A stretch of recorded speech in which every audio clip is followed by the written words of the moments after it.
ദൈവനാമത്തിന് മഹത്വമുണ്ടായിരിക്കട്ടെ. എൻ്റെ പേര് യുക്തിയൽ സർവീസ്. ഞാൻ വെർമണി ശാലൈ മാർത്തോമാ ഇടവാംഗമാണ്. എനിക്ക് അവസരം തന്ന CSMൻ്റെ അങ്കിളിനോടും പ്രവർത്തകരോടുമുള്ള നന്ദി അറിയിക്കുന്നു. ഇന്നത്തെ ചിന്തയ്ക്കായിട്ടുള്ള വേദഭാഗം വിശുദ്ധ മത്തായി എഴുതിയ സുവിശേഷം 6-ാം അധ്യായം 1 മുതൽ 4 വരെയുള്ള വാക്യങ്ങളെ ആസ്പദമാക്കിയാണ്. മനുഷ്യർ കാണേണ്ടതിന് നിങ്ങളുടെ നീതിയെ അവരുടെ മുമ്പിൽ ചെയ്യാതിരിക്കാൻ സൂക്ഷിപ്പീൻ, അല്ലാഞ്ഞാൽ സ്വർഗ്ഗത്തിലുള്ള നിങ്ങളുടെ പിതാവിൻ്റെ പക്കൽ നിങ്ങൾക്ക് പ്രതിഫലമില്ല. ആകയാൽ ഭിക്ഷ കൊടുക്കുമ്പോൾ മനുഷ്യരാൽ മാനം ലഭിപ്പാൻ പള്ളികളിലും വീഥികളിലും കപടഭക്തിക്കാർ ചെയ്യുന്നത് പോലെ നിന്റെ മുമ്പിൽ കാഹളം ഊതിക്കരുത്. അവർക്ക് പ്രതിഫലം കിട്ടിപ്പോയെന്ന് ഞാൻ സത്യമായിട്ട് നിങ്ങളോട് പറയുന്നു. നീയോ ഭിക്ഷ കൊടുക്കുമ്പോൾ നിന്റെ ഭിക്ഷ രഹസ്യത്തിലായിരിക്കേണ്ടതിന് വലങ്കൈ ചെയ്യുന്നത് എന്ത് എന്ന് ഇടങ്കൈ അറിയരുത്. രഹസ്യത്തിൽ കാണുന്ന നിന്റെ പിതാവ് നിനക്ക് പ്രതിഫലം തരും. നമുക്ക് ഒരു വാക്ക് പ്രാർത്ഥിക്കാം. ഞങ്ങളെ സ്നേഹിക്കുന്ന ഞങ്ങളുടെ നല്ല ദൈവമേ, സ്വർഗീയ പിതാവേ, ഈ അനുഗ്രഹിക്കപ്പെട്ട സമയത്തിന് ഞങ്ങൾ നന്ദിയോടെ സ്തോത്രം ചെയ്യുന്നു. കർത്താവെ, അങ്ങയുടെ വചനം പഠിക്കുവാനും ധ്യാനിക്കുവാനും പറയുവാനും ഒക്കെ ലഭിക്കുന്ന അവസരത്തിനായി ഞങ്ങൾ നന്ദിയോടെ സ്തോത്രം ചെയ്യുന്നു. കർത്താവെ, വചനം പറയുന്ന അടിയൻ്റെ നാവോടുകൂടി ഇരിക്കണമേ. കേൾക്കുന്ന എല്ലാവർക്കും ഇത് അനുഗ്രഹമാക്കി തീർക്കണമേ. എല്ലാം യേശുവിൻ്റെ നാമത്തിൽ തന്നെ ആമേൻ.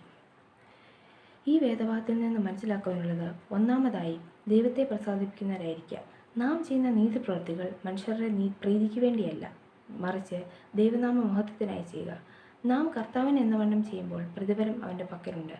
മനുഷ്യനെ കാണിക്കുവാൻ നമ്മൾ ഒന്നും ചെയ്യുവാൻ പാടില്ല. അപ്പോൾ സ്വർഗ്ഗത്തിൽ നിന്നുള്ള നമ്മുടെ പിതാവിൻ്റെ പക്കൽ നിന്ന് നമുക്ക് പ്രതിഫലം കിട്ടുകയില്ല.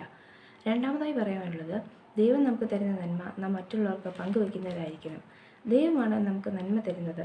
അത് ദൈവത്തിൻ്റെ ദാനമാണ്. ദൈവത്തിൽ നിന്ന് ലഭിച്ച നന്മ നാം മറ്റുള്ളവർക്ക് പങ്കുവയ്ക്കുന്നത് സ്വയം പ്രശംസയ്ക്കാവരുത്, മറിച്ച് കർത്താവിൻ്റെ നാമമഹത്വത്തിനായി തീരേണ്ടതിന് രഹസ്യമായി ചെയ്യുക. സകലതും അറിയുന്ന ദൈവം രഹസ്യത്തിൽ നാം ചെയ്യുന്നതിനെ കാണുകയും പ്രതിഫലം തരികയും ചെയ്യും. അതായത് നമ്മുടെ വലങ്കൈ ചെയ്യുന്നത് എന്ത് എന്ന് ഇടങ്കൈ അറിയരുത്. ബൈബിളിൽ ശാസ്ത്രിമാരും പരീശന്മാരും മനുഷ്യർ വിളങ്ങേണ്ടതിനാണ് എല്ലാം ചെയ്തുകൊണ്ടിരുന്നത്. അവരുടെ പ്രാർത്ഥനയും നടപ്പും ഉപദേശമെല്ലാം മനുഷ്യരുടെ മുമ്പിൽ നീതിമാന്മാരാണെന്ന് കാണിക്കാൻ വേണ്ടിയായിരുന്നു. നമ്മൾ എന്തെങ്കിലും കൊടുക്കുകയാണെങ്കിൽ കൊടുക്കുന്ന വ്യക്തിയും നമ്മളും ദൈവവുമല്ലാതെ ആരും അറിയുവാൻ പാടില്ല. അതുകൊണ്ട് ഇന്നു മുതൽ നാം ഒരു കാര്യം ശ്രദ്ധിക്കണം.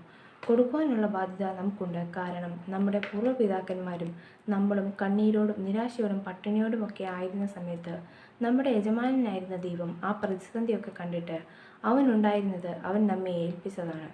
ആ ഏൽപ്പിച്ചതിൽ നിന്നും നിനക്ക് ഇഷ്ടമുള്ളത് എനിക്ക് തരുവാൻ പറഞ്ഞാണ് അത് നമ്മെ ഏൽപ്പിച്ചത്.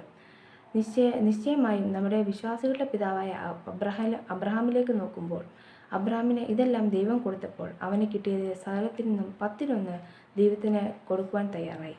നാം എന്തെങ്കിലും നന്മ ചെയ്തിട്ട് വിളിച്ചു പറയുകയാണെങ്കിൽ നമ്മൾ കപടഭക്തിക്കാരാണ്. അതുകൊണ്ട് നാം എന്ത് മറ്റുള്ളവർക്ക് ചെയ്താലും രഹസ്യമായി ചെയ്യുക. ദൈവനാമത്തിനായി ജീവിക്കുക, പ്രവർത്തിക്കുക, ദാനം ചെയ്യുക.